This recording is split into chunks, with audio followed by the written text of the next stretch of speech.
Jean Lecan's job requires an attention to detail. On board his monohull, he's been preparing for hours to set out on the next Vendée Globe. Nothing can be left to chance.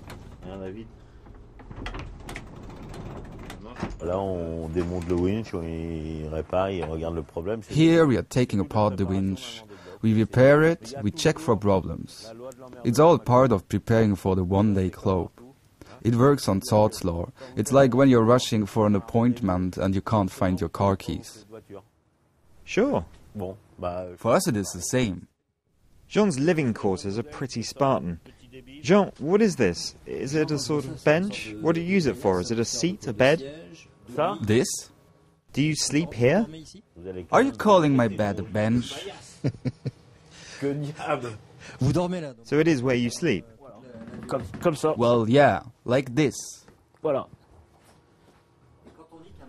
Everything must be done in these few compact square meters: communication, navigation, meals and sleep.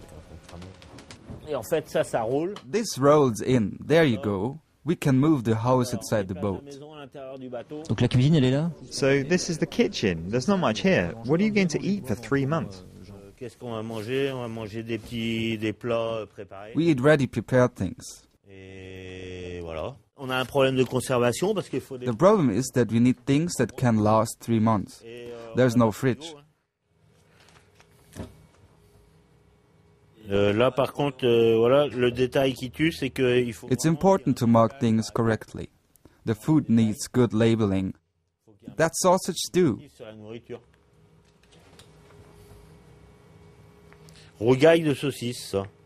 We've got to be able to read them. We need to plan it well. Only the expert eye of a sailor can check this equipment to the necessary standard. This solo round-the-world race will take about 90 days. 20 sailors are committed, each living in a tiny 18-meter 60 monohull, like this.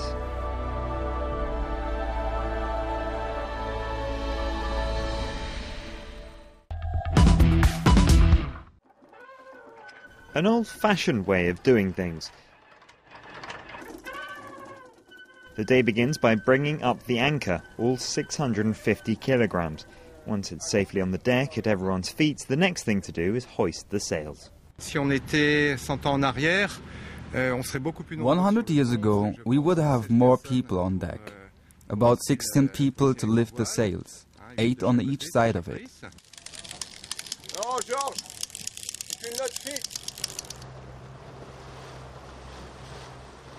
But that was 100 years ago. The original Atlantic was built in 1903. 2 years later, it set a record for crossing the ocean it takes its name from in 12 days. It wasn't beaten for 75 years. This is a very fast schooner, made for both racing and cruising. It's comfortable and safe at the same time. It's a good boat. It's a legendary boat for yachting history, because of the Atlantic record, but also because of Charlie Barr and the fact the boat was lost. That's why Ed embraced his mission of rebuilding the boat. It makes people happy. This is Ed, a Dutchman whose dream was to bring the famous sailboat back to life. The original was abandoned and then destroyed in Belgium, so the replica has been rebuilt to the same specifications. It's almost as if the dinosaurs had returned to Earth, like the skeletons had come alive. We have the ability to make this boat live again, enjoy it, see it in 3 dimensions and learn how it worked. So this is a big moment. In 2009, after 3 years of work, his crazy project became a reality. The famous ship was back on the water with Ed at the helm. I feel happy. I have nothing else to say. It's the most important thing in life. A happy captain and a happy crew. The advantage to this kind of sailing is that the budget is there to make the boats beautiful. They have the resources to make sure the boats are well looked after.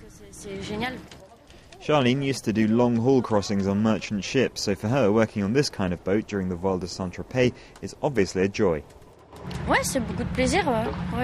Yes, it's a lot of fun, especially if you love sailing and if you love beautiful boats. The bridge needs a mechanic on hand, so the tasks are varied.